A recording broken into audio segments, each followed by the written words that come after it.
বাজারে হিমসাগর আম অ্যাভেলেবল থাকতে থাকতে একদিন অবশ্যই বানিয়ে ফেলুন এই ম্যাঙ্গো ডেজার্ট, ম্যাঙ্গো ভাপা দই। এত ভালো এটা খেতে হয়, না বানালে বুঝতে পারবেন না। আমি এটা বানানোর জন্য নিয়েছি এখানে 1 প্যাকেট পরিমাণ টক দই, আর আপনারা ঘরে পাতা দইও ইউজ করতে পারেন। একটা ছাঁকনির মধ্যে দিয়ে জলটা পুরোটা ঝরিয়ে নেব। ঘন্টাখানেকের জন্য এটাকে ছেড়ে দিলাম। ওদিকে নিয়েছি 2টো পাকা হিমসাগর আম। এই আম দুটো থেকে পাল্পটাকে বের করে নেব। দেখুন দইয়ের জলটা পুরো ঝরে গেছে, এটা যাকে বলে ওই হাঙ্কার্ড, সেটাই। তো এবারে একটা বাটির মধ্যে পুরো জল ঝরানো টক দইটাকে নিয়ে নিলাম, আর তার সাথে দিয়ে দিচ্ছি ওই ম্যাঙ্গো পাল্পটা। এবারে দিয়ে দেব এখানে এই কনডেন্সড মিল্ক। আমি পুরো এই ছোটো টিনটার পুরোটা দিইনি, 4 ভাগে 3 ভাগ পরিমাণ মতো দিয়েছি। আপনারা চাইলে তার সাথে একটু গুঁড়ো দুধও দিতে পারেন। আর দিয়ে ভালো করে এটাকে মিশিয়ে নেব। আর কিন্তু কোনো উপকরণ আমি ব্যবহার করছি না।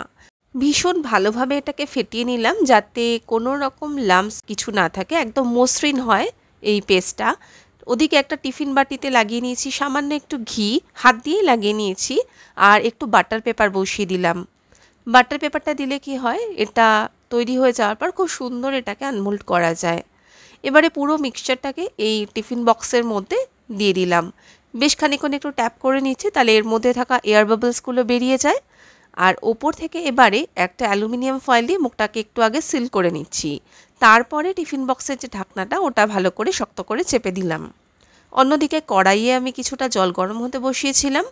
এমনভাবে জলটা দেবেন যাতে টিফিন বক্সের মাঝ বরাবর থাকে। বক্সটাকে বসিয়ে 20-25 মিনিটের মতো এটাকে ভাপিয়ে নেব লো টু মিডিয়াম আঁচে রেখে। তারপর গ্যাসটা অফ করে দেব। জিনিসটা ঠিকঠাক হয়েছে কিনা সেটা দেখার জন্য একটা ছোট্ট টুথপিক বা যে কোনো কাঠি ঢুকিয়ে দেখে নিতে পারেন। তার গায়ে যদি লেগে থাকে তাহলে বুঝবেন এখনও সময় আছে এটা তৈরি হতে। তো আমি তারপরে গ্যাসটা অফ করে ঠান্ডা হওয়ার পর ফ্রিজে 2-3 ঘন্টা রেখে এটাকে বার করে নিয়েছি। তারপরে এটাকে আনমোল্ড করব। আগে একটা ছুরি দিয়ে ধারগুলো ভালো করে একটু ছাড়িয়ে নিলাম যাতে এটা খুব সহজেই বেরিয়ে আসে। এরপর একটা প্লেট নিয়ে এর ওপর রেখে জাস্ট ফ্লিপ করে দিয়ে পেছন থেকে একটু ট্যাপ করলে কিন্তু একদম স্মুথলি এটা বেরিয়ে আসবে। আর যেহেতু বাটার পেপার দেওয়া ছিল, কোনোভাবেই কিন্তু এটা নিচের দিকে চিপকে যাবে না। তো এই কারণেই বাটার পেপারটা দেওয়া, আপনারাও চেষ্টা করবেন এটা দিতে। তারপর আর কিছুই না, ছুরি দিয়ে এগুলোকে সুন্দরভাবে পিস করে নিলাম। আর ফ্রেশ ছোট ছোট করে টুকরো করা আম দিয়ে এবার এটাকে ডেকোরেট করে দিচ্ছি। ডেজার্ট কিন্তু আমাদের একদম রেডি। জামাই ষষ্ঠীতে হোক বা সামার ভ্যাকেশনে বাচ্চাদেরই হোক, এটা কিন্তু অবশ্যই একবার বাড়িতে ট্রাই করে দেখুন। কথা দিচ্ছি ছোট থেকে বড় সবাই কিন্তু একদম আঙুল চেটে খাবে। এতটাই টেস্টি, যে কোনো বড় মিষ্টির দোকানের মিষ্টিকেও হার মানাতে পারে। আমার কাছে তো এটা পুরো এক ঘর লেগেছে।